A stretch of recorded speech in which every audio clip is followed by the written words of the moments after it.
श्रीकृष्ण भन्नुहुन्छ, रुन्छ त्यो मान्छे जसले सम्बन्धलाई साँचो तरिकाले निभाएको हुन्छ। नत्र मतलबको सम्बन्ध राख्नेको न आँखामा शरम हुन्छ न आँसु नै। राधे राधे। कसले भन्यो हो एकपटक मात्रै माया हुन्छ भनेर? मैले त जब जब तिमीलाई याद गर्छु नि त्यति नै धेरै माया हुन्छ। धेरै भयो, न त फोन न त मेसेज।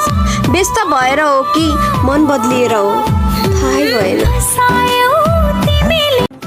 यो म अनि यो मेरो माया, यो माया भित्र जहिले झगडा। आफूसँग जे छ त्यसैमा खुसी हुन सिक्नु पर्छ अरे। मसँग ऋण छ, अब त्यसमा पनि खुसी हुनु।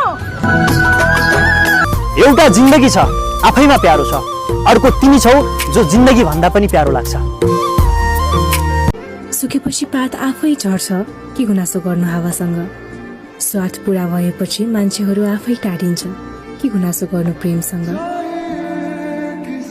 अब त मलाई एक्लै बस्न मन लाग्छ। यो दुनियाँको देखावटी माया अनि स्वार्थको लागि जोडिएको नाताहरूदेखि म थाकिसकेँ।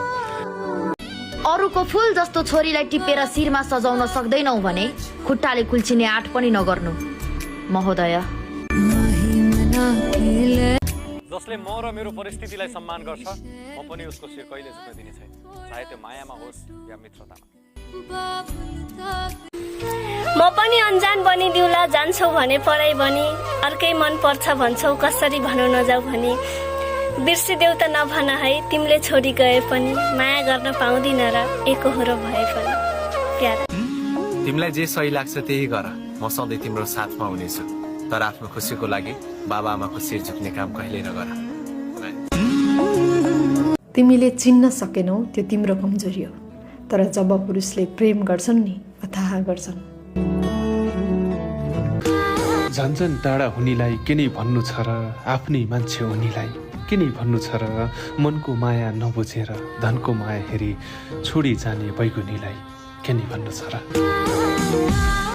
चिन्ता नगर, फेरि सताउँछ कि भनेर बाँकीको खोला हुँ,